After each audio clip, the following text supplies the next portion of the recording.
Nahuli na si dismissed Bamban Tarlac Mayor Alice Guo sa Tangerang, Indonesia kaninang pasado alauna ng madaling araw, oras sa Pilipinas. Ayon sa Presidential Anti-Organized Crime Commission, nasa kustodiya ng Indonesian Police ang dating mayor. Sabi pa ng PAOK, nakikipag-ugnayan na ang Bureau of Immigration sa Indonesian Immigration para mapabalik si Guo sa Pilipinas sa lalong madaling panahon. Kapag nakabalik na po si Guo, tiniyak ng Department of Justice na pahaharapin nila ang dating alkalde sa lahat ng mga akusasyon laban sa kanya.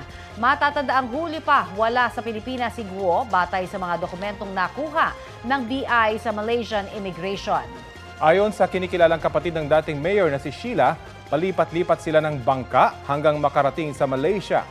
May arrest order ang Senado para kay Alice Guo dahil sa hindi niya pagsipot sa hearing tungkol sa Pogo.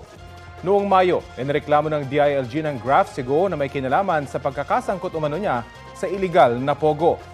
Ang graft complaint ang naging batayan ng ombudsman para suspindihin at kalaunay sibakin sa serbisyo si Guo.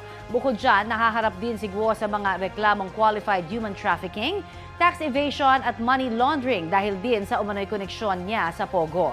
Meron ding reklamong material misrepresentation na inihain ng COMELEC at co-warranto petition mula sa Office of the Solicitor General bunsod ng questionableng Filipino citizenship ni Guo.